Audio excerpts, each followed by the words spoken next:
Boa noite, São Tomé e Príncipe. A cimeira da CEEAC, Comunidade Económica dos Países da África Central, para analisar a situação da República Centro-Africana, terminou ontem em Libreville com um acordo que vai permitir o povo centro-africano viver em paz, disse hoje o primeiro-ministro Gabriel Costa, de regresso ao país depois de ter participado nesta conferência. A chegada ao primeiro-ministro e chefe do governo foi recebido pelo ministro da Educação, Cultura e Informação, Jorge Bom Jesus, para depois, em declarações à imprensa nacional, Gabriel Costa referir-se às razões da convocação desta cimeira da CEEAC, Comunidade Económica dos Países da África Central, que em Libreville, Gabão, analisou a situação prevalecente na República Centro-Africana. Trata-se de uma cimeira dos chefes de Estado, uma cimeira extraordinária dos chefes de Estado, na sequência da agudização do conflito que opõe, portanto, o governo da República de Centro-África aos rebeldes, não é? E também a uma oposição não armada, não é? É preciso dizer-se isso, porque, por um lado, aos que pegaram armas contra, portanto, um governo que é legítimo. Portanto, o presidente Bozizé é um presidente democraticamente eleito, mas porque as coisas a nível interno não andavam bem, as contradições foram, portanto, se agravando, não é? E atingiu-se uma situação securitária, digamos assim, extremamente periclitante e que poderia, portanto, terminar muito mal. Foi nessa base que os chefes de Estado da CEEAC, portanto, em exercício, o presidente em exercício, melhor dizendo, convocou essa cimeira extraordinária dos chefes de Estado e participei nela em representação do Sr. Presidente da República, que, por razões óbvias, não pôde se ausentar do país. Primeiramente houve uma reunião ministerial, na qual teve presente a Sra. Ministra dos Negócios Estrangeiros e uma equipa, portanto, do Ministério, porque havia, portanto, que se revisitar portanto, o acordo de Libreville 2008 para se poder entender com melhor precisão o que é que não estava a funcionar bem e que tinha levado à degeneração da situação em Centro-África. Uma cimeira que teve um final feliz porque, segundo o chefe do governo santomense, o acordo alcançado vai permitir ao povo centro-africano viver em paz face a uma declaração de princípio. Primeiro, portanto, houve uma declaração de princípios. Nessa declaração de princípios, as partes em conflito chegaram a um acordo sobre as bases que deveriam presidir as negociações que se seguiram, isto é, de que se deveria respeitar, portanto, os princípios constitucionais. Portanto, há um presidente democraticamente eleito, ele não podia sair pelas forças das armas. Portanto, esse foi um dos princípios. E depois, o outro princípio era o princípio de respeito dos direitos fundamentais do cidadão e a própria proteção das pessoas que estavam envolvidas, portanto, nesse conflito. Então, houve como que uma cedência de parte a parte, na medida em que desse encontro resultou, portanto, a formação de um governo de unidade nacional com caráter transitório por um período de um ano. Este governo será liderado pelas forças da oposição, portanto, devemos dizer que assiste-se a uma partilha, portanto, do poder. O Presidente da República mantém-se em funções e fará todo o seu mandato até o término do mesmo, que está previsto para 2016.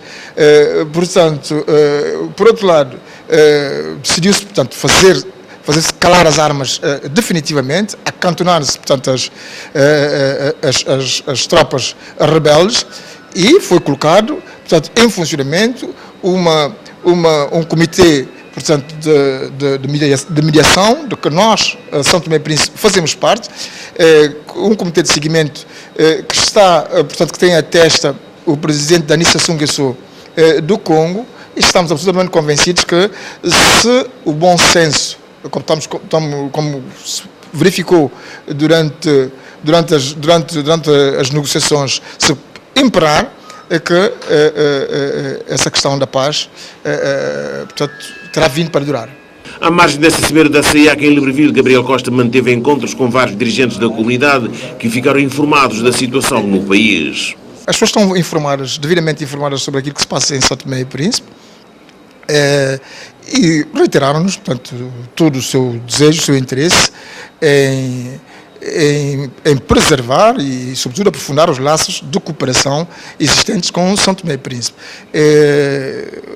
Ninguém vive em autarcia e, portanto, as pessoas sabem, as pessoas, não obstante uma certa campanha de desinformação, não é verdade, sobre aquilo que se passa aqui em São Tomé e Príncipe, as pessoas sabem que, portanto, não houve nenhum assalto ao poder, não houve nenhuma subversão da ordem constitucional, não houve nada disto.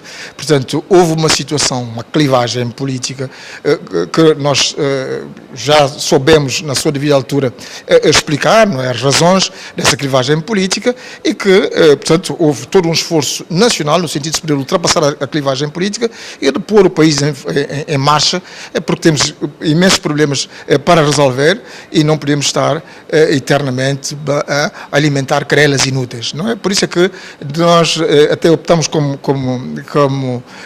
conduta desvalorizar certo tipo de críticas que vemos que são completamente críticas despropositadas, porque estamos muito mais empenhados em resolver os problemas fundamentais que tem o país e não perdermos tempo com coisas completamente inúteis. Há algumas afirmações completamente descabidas e que até nem sequer fazemos referência a elas, porque não tem razão de ser.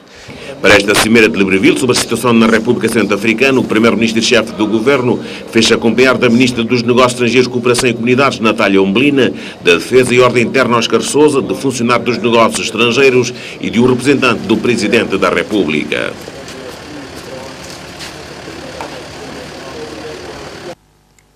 O projeto-lei sobre o Código de Estrada começou hoje a ser analisado na especialidade pela 4ª Comissão Especializada da Assembleia Nacional.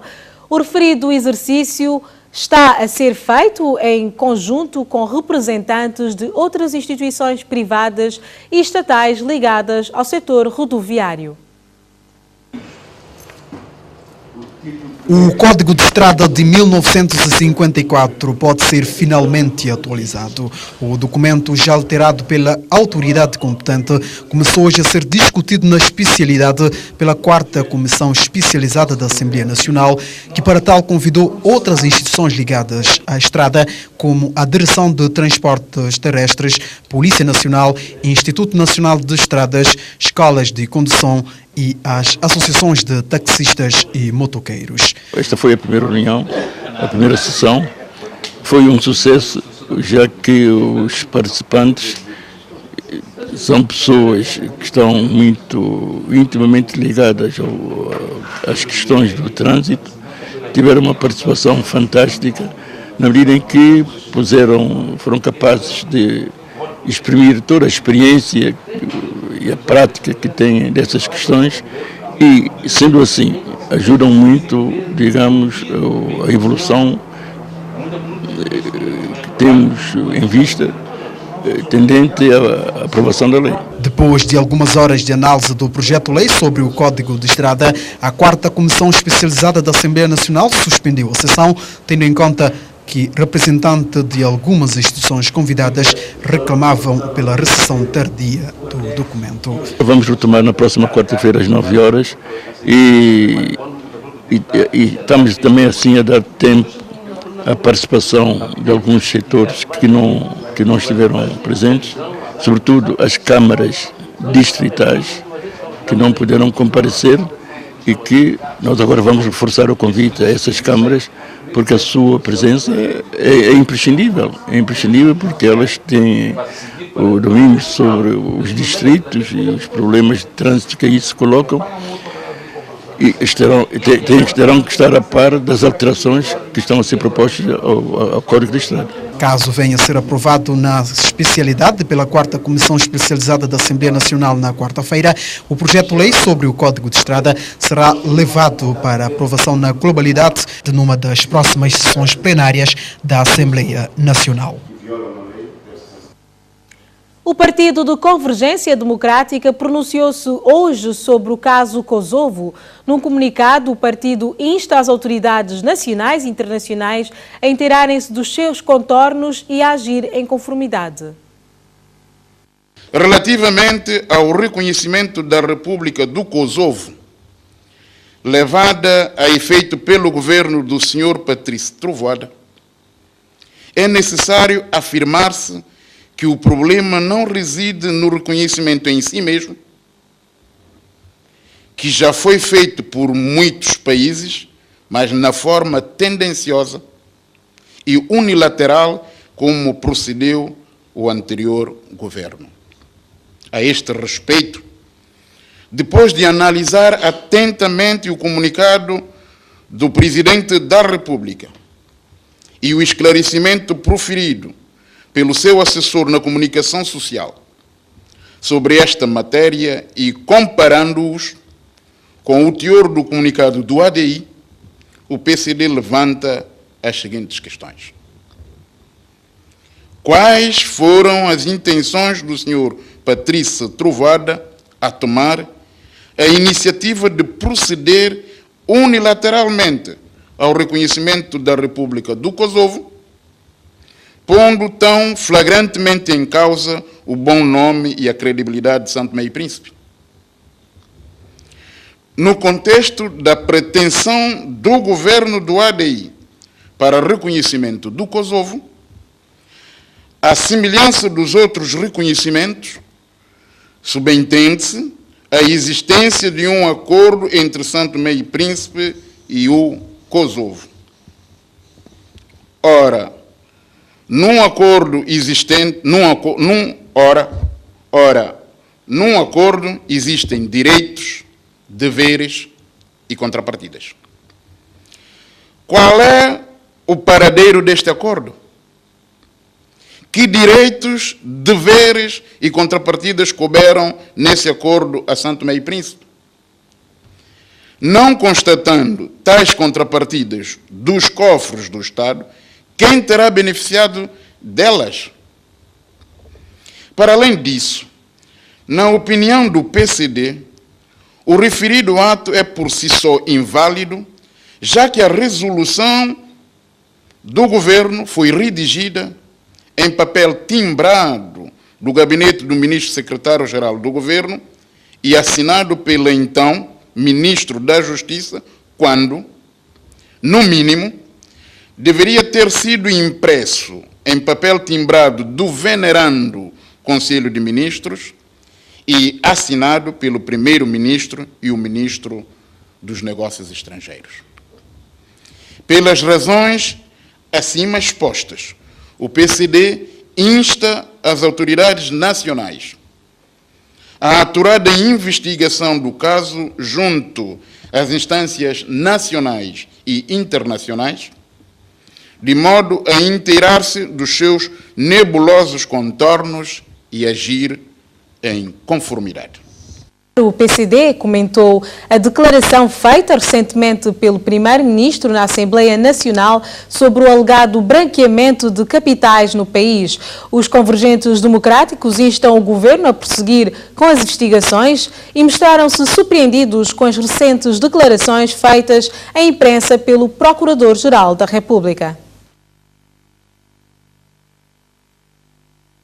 O PCD vem, a propósito, manifestar toda a sua preocupação pela proveniência desse dinheiro sujo e, tanto ou mais do que isso, pelas consequências que possam advir de tal facto para a economia nacional e, bem assim, para a imagem do nosso país. Daí que o PCD inste o governo a prosseguir com as investigações necessárias ao apuramento da real situação que envolve esse fenómeno. 5. Foi, por sua vez, com estranheza e indignação que o PCD tomou conhecimento da recente entrevista concedida à TVS pelo Procurador-Geral da República em alusão à mesma matéria. Como que perturbado pelos recentes acontecimentos que deram aso à queda do governo do Sr. Patrício Trovoada, de que era claro apoiante e colaborador, o Procurador-Geral decidiu confrontar-se publicamente com o primeiro-ministro e chefe do governo, quando devia ser ele a primeira entidade a defender a ideia de uma aturada investigação suscetível de elucidar sobre o caso. O PCD aguarda que o governo tire as devidas ilações desta intervenção do Sr. Roberto Raposo e lhe dê a conveniente resposta. Num comunicado de 5 páginas, o PCD criticou o partido ADI e falou das recentes declarações do ex-secretário de Estado da Juventude e Desporto sobre o terreno reservado à edificação do campo de futebol na Trindade.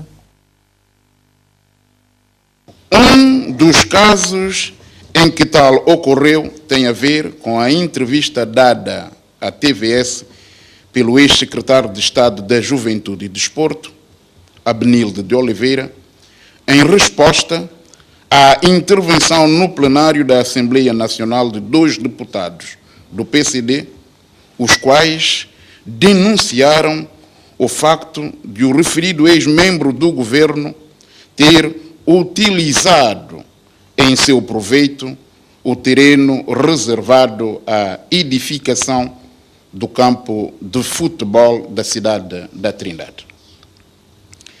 O que torna o caso mais grave é o facto de a entrevista em nada ter desmentido as palavras dos deputados, não obstante as palavras arruaceiras e mal criadas proferidas pelo ex-governante do ADI, o qual deveria usar de outro modo a oportunidade que lhe foi dada para exprimir a sua opinião nas antenas da TVS, atitude de todo contrária à então praticada pelo governo de que fazia parte.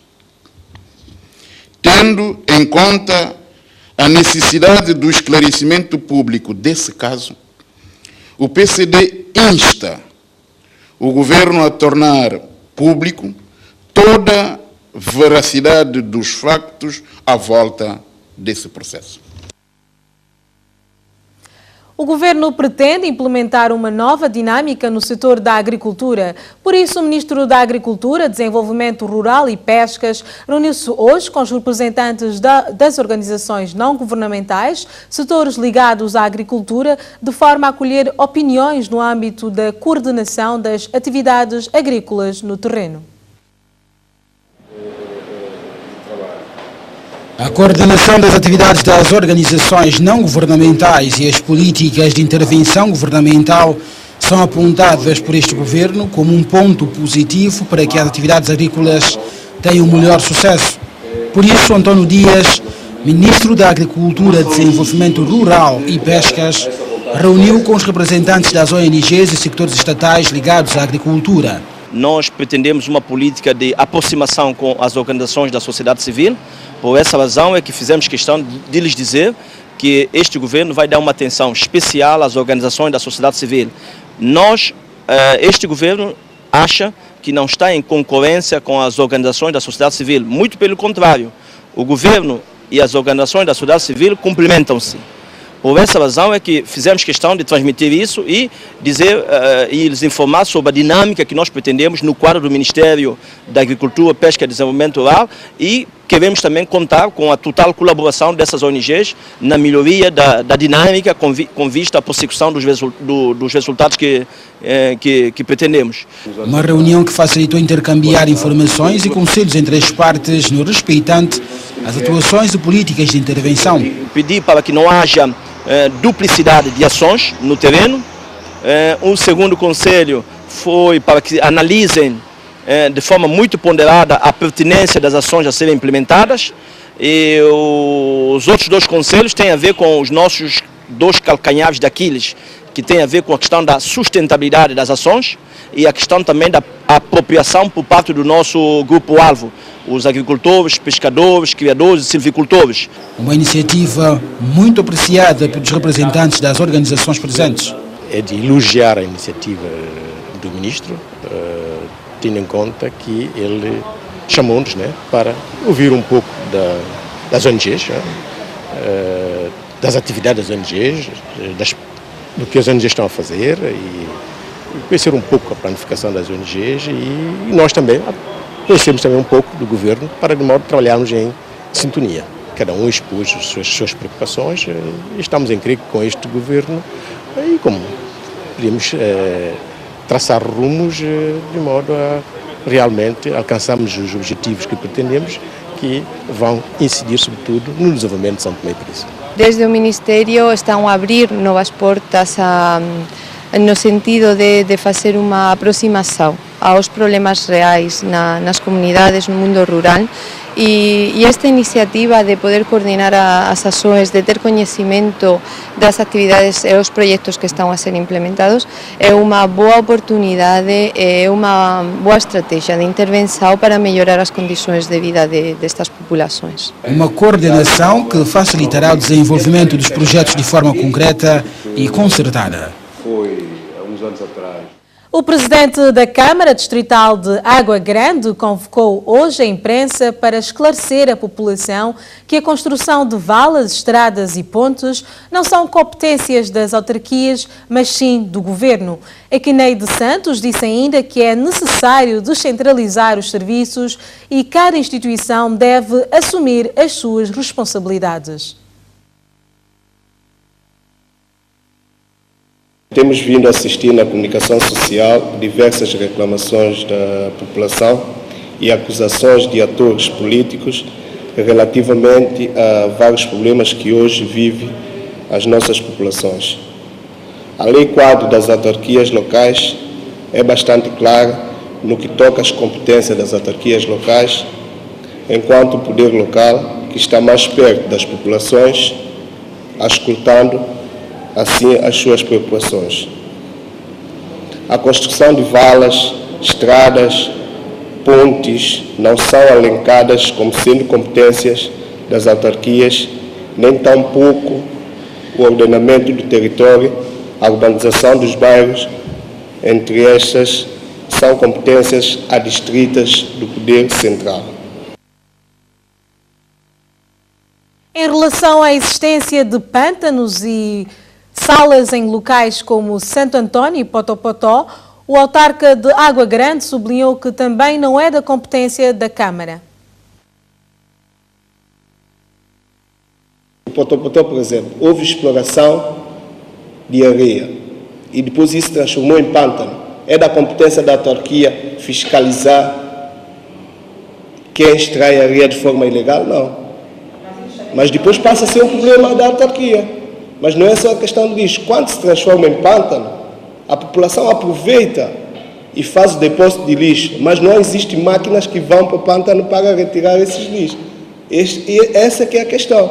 Porque a questão não é a Câmara chegar e conseguir acabar com esse determinado foco de lixo. Isso não pode ser um problema para uma autarquia.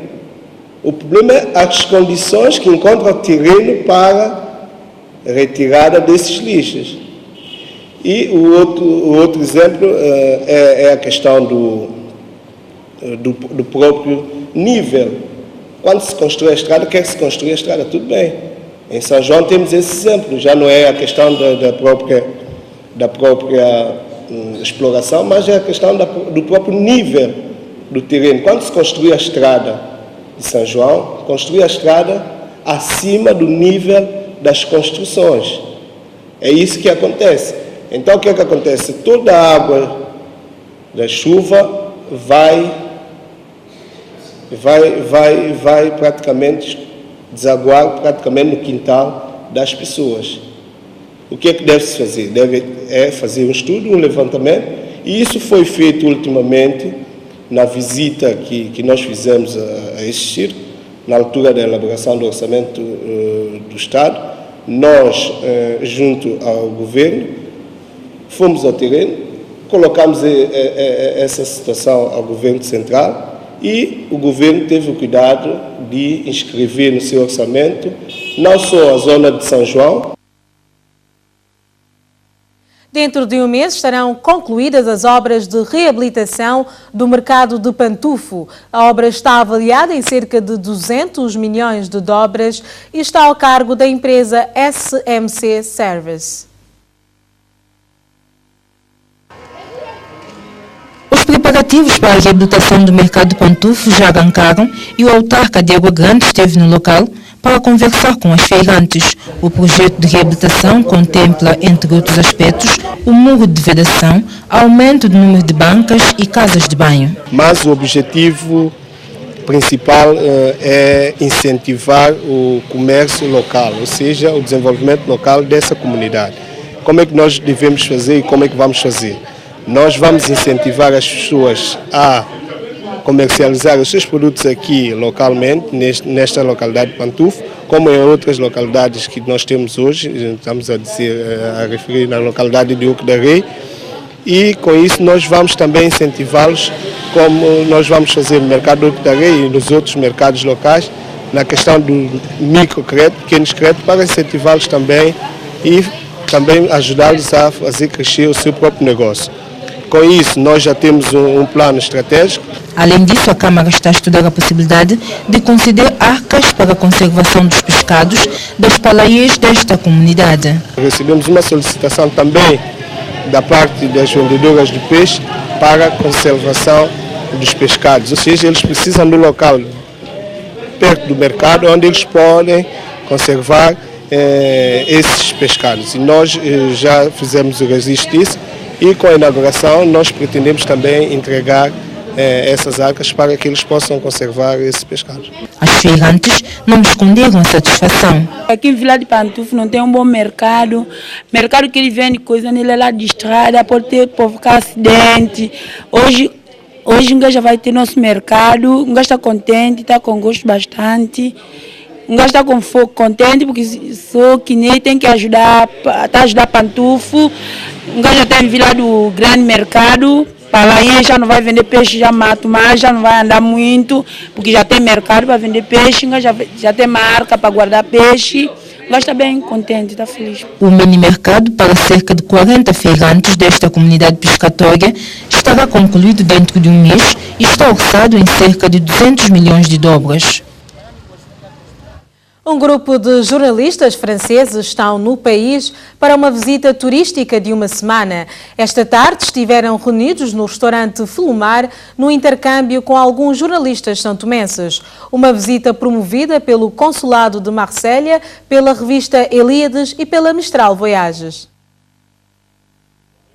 São 10 jornalistas franceses que vieram ao país para ver de perto a beleza paisagística das ilhas de São Tomé e Príncipe. Chegaram esta manhã e já nesta tarde tiveram um intercâmbio com os jornalistas santomenses. A vinda destes jornalistas foi possível através de Jean-Pierre Ben Saïd, cônsul de Marselha em São Tomé e Príncipe, da revista francesa Elíades e a agência Mistral Voyage. O objetivo principal de dar mais informações sobre o nosso maravilhoso país, fora em Europa, principalmente em França. São jornalistas de vários diários de importância nacional em França, também de alguns magazines e também de outros jornais, e representam cada uma ou várias empresas de imprensa. O diretor da revista Elíades promoveu os valores turísticos do país, reportou sobre as belas paisagens e todos os valores turísticos que estas ilhas do Equador possuem e chamou a atenção dos outros jornalistas. Mais la première impression est très bonne. São Tomé. A primeira impressão do país é de ver uma natureza bastante rica e diversa e interessante, e também ver que a gente muito acolhedora está sempre com sorriso. Primeira impressão é muito boa. São no total 10 jornalistas franceses que aterraram esta manhã no aeroporto internacional e deverão permanecer no país durante uma semana. É tudo, o telejornal fica por aqui. Boa noite e bom fim de semana.